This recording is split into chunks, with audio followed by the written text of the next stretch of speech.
The news day continues here on One News Now. I'm Diego Castro. Flooding inundates Metro Manila as the typhoon Goring-enhanced Habagat continues to pour heavy rains.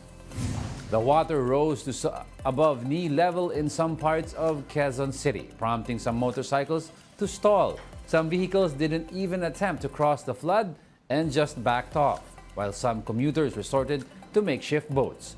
The local government also initially announced that classes were suspended only in select barangays. But when students were already at school, the LGU decided to cancel classes in the whole city. Isip po kasi namin wala pa pong declare nung umalis po kami.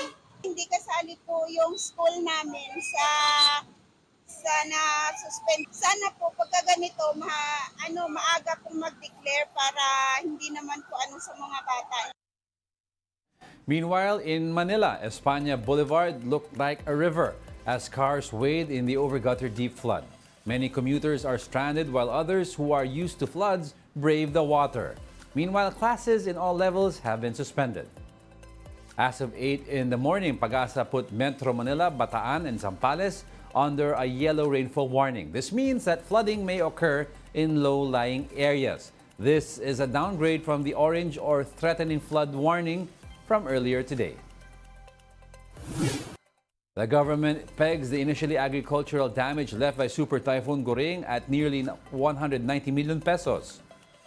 Initial estimates by the Agriculture Department shows that typhoon left nearly 4,000 farmers reeling in Cagayan Valley. The storm also destroyed over 7,000 metric tons of crops in more than 11,000 hectares. The DA says most of the damage and losses were incurred at reproductive and maturity stages of corn and rice. The agency assures it has prepared 100 million pesos worth of rice, corn, and assorted vegetable seeds for affected farmers. The government will also provide medicine for livestock and poultry, as well as quick response funds for the rehabilitation of affected areas. Though Goring has exited PAR, Pag-asa says it continues to intensify the southwest monsoon, along with two other tropical cyclones within and outside the Philippine area of responsibility. The three cyclones that Pag-asa is monitoring include severe tropical storm Hannah, which was last spotted some 1,225 kilometers east of extreme northern Luzon. Meanwhile, Super Typhoon Goring, with international name Saula, has exited PAR on Wednesday and is now heading towards China. Another cyclone named Tropical Storm Kirogi was seen east of southeastern Luzon outside PAR. Hannah is forecast to gradually intensify and reach typhoon category by Saturday or Sunday.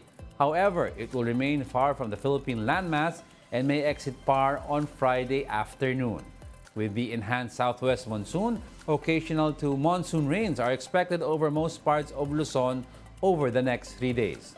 The rest of the country may also experience isolated rains due to habagat and localized thunderstorms. We'll be back with more stories after the break. Keep it here on One News.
You're still watching One News Now. I'm Diego Castro.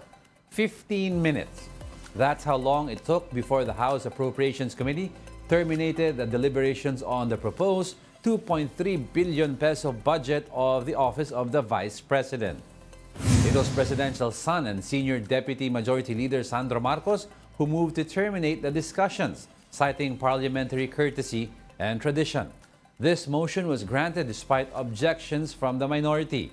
Though the Makabayan bloc continued to object the motion, 21 panel members voted to swiftly end the deliberations. ACT Teachers Representative Franz Castro even tried to explain her no vote, but this appeared to fall on deaf ears as the presiding officer maintained that the hearing has been terminated. The Makabayan bloc argues that this swift approval left some 125 million pesos in alleged confidential funds of the OVP back in 2022 still unquestioned. Madam Chair, may we have a manifestation? May I manifest, Madam Chair? We have already suspended, terminated the presentation. I know we have the rights as a minority bloc, Madam Chair. So may we explain why we vote no? So Madam request, Chair, hindi Her natin Honor ito to submit the inaasahan. presentation. Madam Chair, yung ganitong And once again, proceedings. this budget briefing is At meron suspended. po tayong meron po tayong issue na dapat na pakinggan ng ating taong bayan at masagot ng Office of the Vice President. Kailangan maipaliwanag itong 125 million. The Bureau of Customs continues to conduct raids as part of their crackdown on rice smuggling and hoarding. And in their latest round of inspections, the BOC seized over 400 million pesos worth of imported rice and palay in 4 warehouses in Balagtas, Bulacan. They believe the rice supplies have been stored in these warehouses in the last 3 months. House Speaker Martin Romualdez, who joined the inspection, says he wants to know who imported and hoarded the supplies in these warehouses. Romualdez warns that hoarding is economic sabotage and is non-bailable. The House Speaker suspects that hoarders are behind the rising prices of rice, which have reached up to 65 pesos per kilo in the metro. So, yung dating sa atin, mukhang naibudol na maraming stocks parang hindi linalabas. Yung sa Maynila, sinasabi na wala daw supply. Hindi pala totoo, ang daming supply. Kaya doon sinasabi na tumataas kasi wala daw supply. So may nag-iipit dito. Owners of the 4 warehouses will be given 15 days to submit documents to prove that they are legally storing these rice supplies in their facilities. But for now, the warehouses will be temporarily shut down.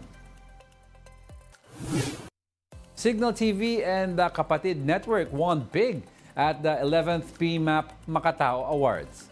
Here's the report. Signal TV programs and personalities bagged awards at the recently concluded Professional Management Association of the Philippines Makatao Awards. The Makatao Awards for Media Excellence are given to media companies and practitioners who are exceptional in the field of broadcasting and journalism. Ang goal ng award ay mabigyan karangalan ang mga kaibigan natin, mga katrabaho natin sa media upang ipakita sa tao kung gaano kaimportansya ang mga programa na ito at paano ito nakakaapekto sa pamumuhay ng ating mga kapwa Pilipino. Gretchen Ho's Women in Action took home the award for Best Public Show. May kilabutan ako sa award na to kasi ito yung unang-unang award na natanggap ng Women in Action. Gusto ko lang magpasalamat sa Signal TV kasi naniwala sila sa idea, sa vision ng programa sa TV5 kasi yun nga pati sa kanilang channel umiere na itong programa na ito. Meanwhile, the Chiefs Luchi Cruz Valdez, Ami Pamintuan, Ed Lingao, and Robbie Alampay won Best TV Public Affairs Program Hosts. I think there's the misconception that talk shows and public affairs shows are about commentaries lang. No, we think not. We'd like to think that it's about asking the right questions and challenging questionable answers. TV5's Frontline Tonight, co-anchored by Lingao, received this year's award for Best Newscast. Sa huli kasi, Makatao Awards dahil sa huli, news is about the public. It's not about us in the news. It's about serving the public. Kaya bagay na bagay yung Makatao Awards. Radio 5 also won Radio Station of the Year, while Alagang Kapatid was named Best Radio Program. And the Kapatid Network TV5 got the biggest award, TV Station of the Year. Other Signal hosts were nominated as well. The anchors of election program Short Take, Lingao, Patrick Paez, Manny Mugato, Regina Lay, and Jovi Francisco were nominated for Best Public Affairs Show hosts, while Cheryl Cosim and Jay Taruk were in the running for top news presenters. And those are the top stories of the hour. Join us again at 11:15 a.m. as we continue to monitor the day's biggest stories. I'm Diego Castro. We are One News, all sides, all the time.